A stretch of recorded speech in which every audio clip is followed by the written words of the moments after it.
Beachball，上次咧，我嘅長期員嘅朋友嚟香港同大家分享咗呢個健康茶絲絲米魚烤茶啦，好似好似茶杯茶咁樣，好香嘅，同埋咧嗰個口感都係好清。我最欣賞咧，佢哋採用嘅材料係全部都係天然嘅。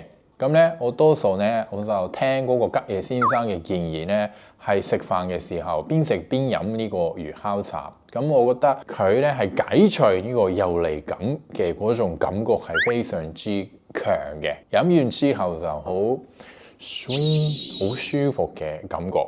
佢哋攞到係國際專利啊，係啦。咁咧，佢哋嘅抗肥滿兒茶素咧，係真係有效地咧，係幫你減低係內臟嘅脂肪。我出生地長期園出嘅 product，絲絲米魚烤茶，多多支持。